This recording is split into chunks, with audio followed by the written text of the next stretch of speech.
Hello, BookTube. Who's up for a little mail haul? A little Tuesday mail haul? Let's see what we have here.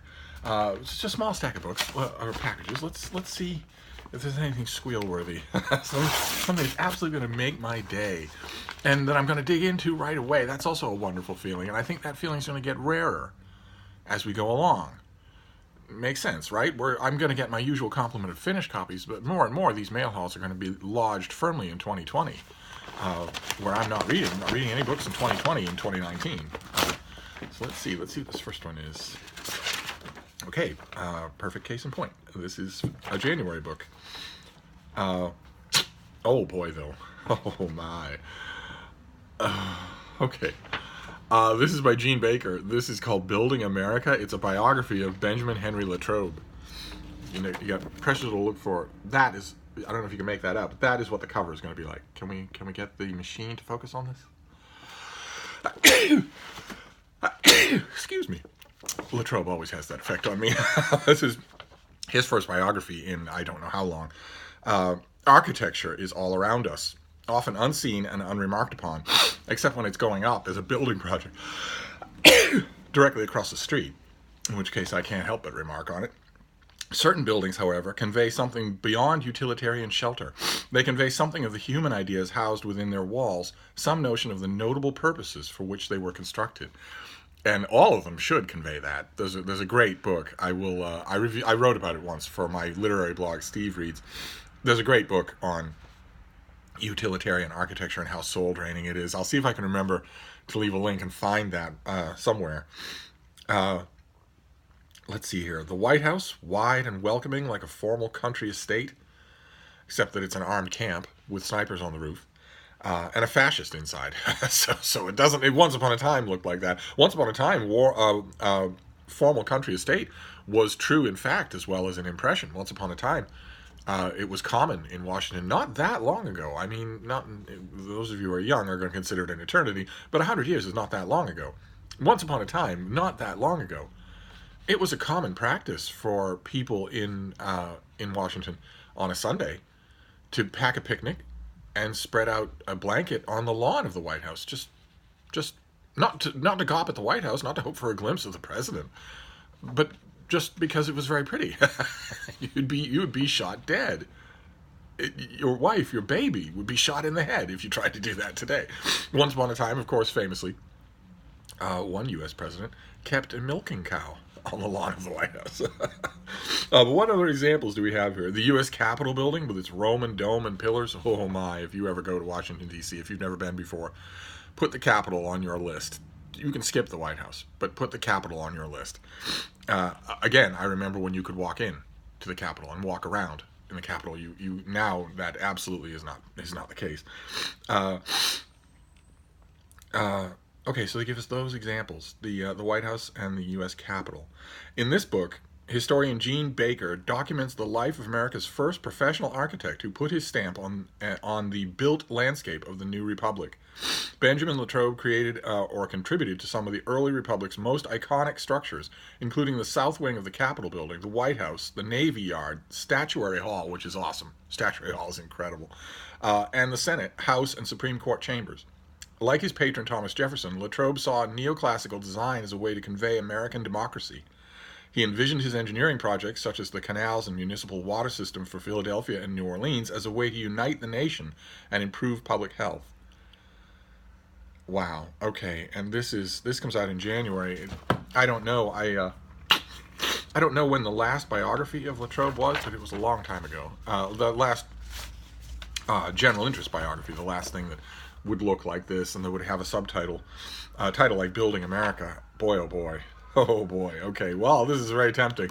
But one thing I always say on this channel, it'll be July, and I'll get a September book, and I'll say, well, I'm reading July books, so I'm really tempted, but I'm not going to do it, and then I'll yield to temptation. One of the only temptations that's absolutely ironclad is the break between 2019 and 2020. So I'm tempted, but I won't do it. All right, let's see what this next one is. What do we got here? It's a finished copy. Oh, okay. I can't remember if we saw this as an advanced copy or not. This is probably a September book. No, October 8th. October 8th. This is by Andrew Walder, and it is called Agents of Disorder Inside China's Cultural Revolution. By May of 1966, just 17 years after its founding, the People's Republic of China had become one of the most powerfully centralized states in modern history. But that summer, everything changed. Mao Zedong called for students to attack intellectuals and officials who allegedly lacked commitment to revolutionary principles. He saw them, that's the way. He didn't look into people's political backgrounds. He didn't look into political statements that they'd made. He just assumed correctly that anyone with a brain, anyone who thought, anyone who had an education would be the enemy. Dictators often think this. That's one of the first things they do, is to cause the uneducated to attack the educated. Because they know that they'll have a ready pool of accomplices, and they know that that gets rid of most of their opposition. Okay, let's just avoid. Let's take a deep breath. Try not to mention the enemy of the American people, and move on. Rebels responded by toppling local governments across the country, ushering in nearly 2 years of conflict that in places came close to civil war and resulted in nearly 1.6 million dead. How and why did the party-state collapse so rapidly? Standard accounts depict a revolution instigated from the top down and escalated from the bottom up. In this path-breaking reconsideration of the origins and trajectory of the Cultural Revolution, Andrew Walder offers a startling new conclusion. Party cadres seized power from their superiors, setting off a chain reaction of violence. Okay, so this is going to be a reinterpretation, a slightly new revisionist view of what went on. I love that. I love that. Andrew Walder is a professor of sociology at Stanford University. And he's written, it looks like, a couple of other books on Mao. So, he knows what he's talking about. Great. Okay, fantastic. So this comes out in October. I should put it on the launch pad so that I'm not just burying it and ignoring it, because I'm going to want to read it. Let's see what this next one is. This is from Pegasus Books. Big thick thing. Oh.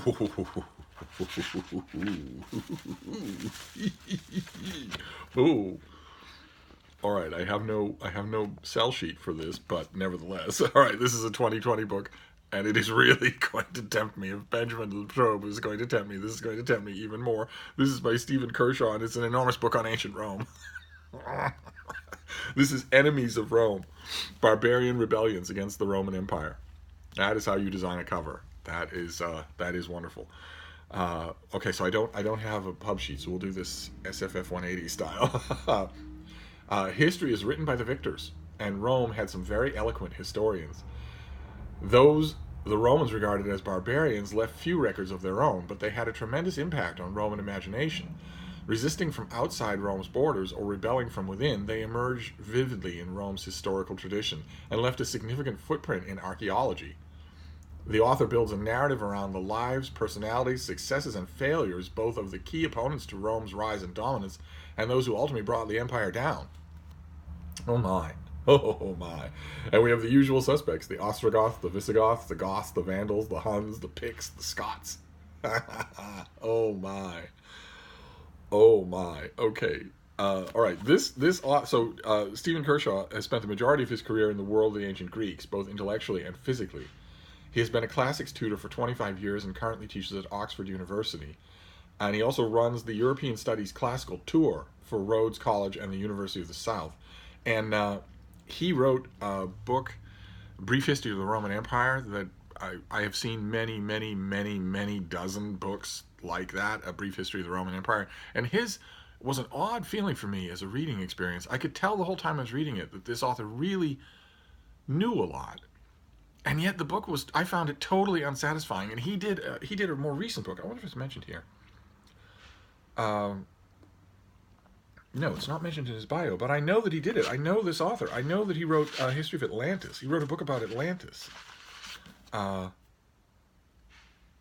Search for Atlantis. That totally this is, again, I had the same feeling that I was in the presence of an author who could please me, who was not pleasing me. So naturally, I have high hopes. I wonder I wonder who's in here. I wonder if Trajan gets any attention at all in here. He must, though. I mean, he must. Oh, my. Okay, Spartacus, Jugurtha, Hannibal. I don't know. No, you wouldn't. I don't. Enemy of Rome, yes, but barbarian uprisings, you can't include Hannibal. Mithridates, too. They had... oh, my. Okay. Okay, Arminius, Cleopatra. That's all right. All right, well, it looks like... okay, all right, Trajan is in here. Good. And Hadrian as well. Okay. And Attila and Alaric. But it looks like, okay, the enemies of Rome, it looks to me like the only problem here is the subtitle. The barbarian rebellion against the Roman Empire. Maybe that's meant only to pitch things in Roman terms. The Romans viewed anybody who wasn't a Roman as a barbarian, even though they knew better. They used the term somewhat semi-ironically because they knew that the Greeks used it legitimately. But it looks like instead of being about barbarian uprisings, this is really about what the actual main title says. This is really about the big enemies of Rome, be they barbarian or not. Half the people that I just named were the latest leaders in long artistic and cultural traditions that dwarfed the accomplishments of Rome or Greece. So they could hardly be called barbarians. I think I should probably concentrate on enemies in Rome, of the enemies part, but not right away. I can concentrate on that all I want in 2020, but not now. Oh, that's going to be hard to resist. Oh my! All right, let's move on. All these 2020 temptations. Let's see here. Here's this next one. Feels like a finished copy. Okay, all right. It is. This is a finished copy. Once again, this will be going to my intrepid and beleaguered financial correspondent. Those of you maybe don't have any idea what I'm talking about. There are some people who are new to the channel. In addition to being a stone-cold sexy book reviewer, I am also an editor of an online literary journal called Open Letters Review. If you want to try your hand at book reviewing, feel free to sing out in the comments field and we'll get the ball rolling. But I have people who do.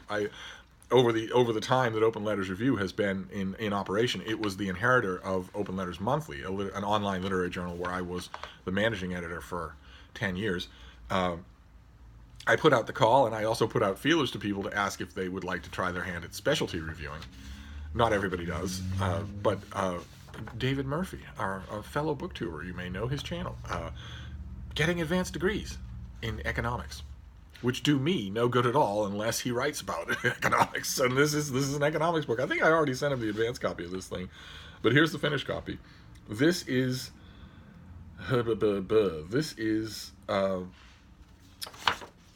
by Branko Milanovic. It's from Harvard University Press. It's out already, or no, it comes out next week, and it's called Capitalism Alone. And the pub sheet, somewhat inevitably, starts off with, "We are all capitalists now." For the first time in human history, the globe is dominated by one economic system. In Capitalism Alone, leading economist Branko Milanovic presents a provocative account of capitalism's rise to global dominance and, as different models of capitalism vie for world leadership, a look into what the future may hold. Okay, well, this is a very proximate release date. There's no point in me reading it. I wouldn't understand anything about it, and I certainly haven't read anything like the full background of material that I would need to do. You couldn't get a more stark contrast than these two books. This author, Stephen Kershaw, has, I guarantee you without any conditions, not consulted any source that I have not read. I guarantee you that, and especially the ancient sources, which I have read probably better than he has, and certainly longer than he has, versus this, where this is going to consult. You know, I've read Adam Smith.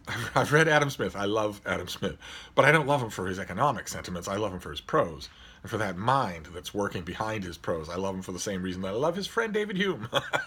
And I've read Joseph Schumpeter for the same reason. I know that Joseph Schumpeter is, very much now just considered an economist, a weirdo economist, but an economist all the same. But he is a fantastic writer. I went into his books.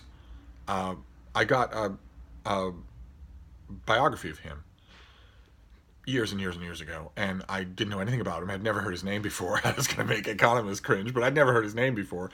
And I like to read and research everything I get. So At the time, I had no other writing commitments, so I looked into him and got some of his books out of the library and read them, and they were very good. I didn't understand the economics in them, but the prose was wonderful. I suppose I should give this a try, but there'd be precious little point to it. It's a specialist thing for someone other than me. Fortunately, I have that someone in mind. And then we'll do the last one here. This also feels like a finished copy, and finished copies are good not only because they further refine my reviewing calendar, but also because they aren't 2020 temptations. I want as few 2020 temptations as possible. Oh, fantastic! All right, this is late getting to me. I didn't think I was going to get this. This is late getting to me, but I'm glad to have it. Fantastic. This came out in late August, and here it is late September. This is from Yale University Press, and this is by Jonathan Phillips, and it is fantastic. Just fantastic. It's the life and legend of the Sultan Saladin. And let me tell you a little bit about it. In 1187, Saladin marched triumphantly into Jerusalem, ending decades of struggle against the Christians and reclaiming the holy city for Islam. 4 years later, he fought off the armies of the Third Crusade, which were commanded by Europe's leading monarchs. A fierce warrior and savvy diplomat, Saladin's unparalleled courtesy, justice, generosity, and mercy were revered both by his fellow Muslims and his Christian rivals, such as Richard the Lionheart. And you read that and you think, okay, well, that sounds like historical burnishing. No one in this age was actually merciful. No one in this age was actually compassionate. And the more you read about Saladin, the more you realize that when he wasn't, it was very much against his will. It was his nature to be forgiving and compassionate. He was a good man. And I've read a number of lives on him a few years ago, or actually more like 15 years ago. There was a reprint, maybe also by Yale. We saw it in my biography tour, because I wouldn't dream of getting rid of it. It's so good. I wish I had it with me, but of course I didn't know I was going to get this. The problem with mail halls is that you can't get your props ahead of time. But I loved this as well. Just loved it. Combining thorough research and vivid storytelling, Jonathan Phillips offers a fresh and captivating look on the triumphs, failures, and contradictions of one of the Crusade's most unique figures. And the storytelling pit is the reason I love this. This is an author. Let's find out a little about him. This is an author who really remembers the story part of history, which not a lot of them do. Most of them don't. Boy, oh boy. Glad to have the finished copy of this. Wasn't going to try to review it without an index, so I just sort of let that go. Maybe I should put this back on the docket, because I'd like to spread the word on it, and a review helps to do that. He is a professor of history of the Crusades at Royal Holloway, University of London, and is the author of Holy Warriors, a modern history of the Crusades, and also a book called The Second Crusade, and he lives in Surrey. Okay, so is he young? Now that I have a finished copy, I can know. Oh, he is kind of young. That is our author. I would almost sort of guess that. When you read a book that reads like this, sharp as a tack, but also very much concerned with keeping you along for the ride, usually, I mean, it's not fair to generalize like this, but usually there's one of two things. That is either a young author, like, for instance, Finch and O'Toole we saw yesterday with The Traitor's Kiss, his biography of Sheridan, that was when he was comparatively young. You know that it's either a young author or it's just one of these fantastic old teachers who've decided, I don't have to worry about my professional colleagues looking over my shoulders. It's not publish or perish anymore. My career is winding down, so I can write a fantastic book. I can just write a fantastic book and worry about that instead of worrying about, whether or not I've crossed every I when it comes to the latest research. And you get that all the time. That happens a lot. And those people, you aren't going to see them publish a book except at an academic press. There's another reason why I just love academic presses, because those you're going to get those great final fruits of a lifetime of labor. Also read like this, but the one or the other. In this case, it's a young author. I cannot recommend this book highly enough if you love biographies. But now I'm thinking that I should probably review it as well, even now that I have the finished copy. Okay, so that is it. That is a nice, refreshing mail haul with screaming siren. We have The Legend and Life of the Sultan Saladin. We have Capitalism Alone. We have The Enemies of Rome 2020. Oh my, very tempting. We have Agents of Disorder, a new look at the Cultural Revolution. And we have Building America, a new biography of Benjamin Latrobe, who will not be known to a whole lot of Americans, even though he's set their face in order. He is more responsible than almost anyone else for what America looks like when Americans think of America. And certainly he's responsible for what Washington looks like in a way that I can name 3 other people. But I just noticed this is all nonfiction. Very nice. Very nice. All right, so that wraps it up. I will be back. We have plenty of other bookish stuff to talk about. So I'll see you then. Thank you, BookTube.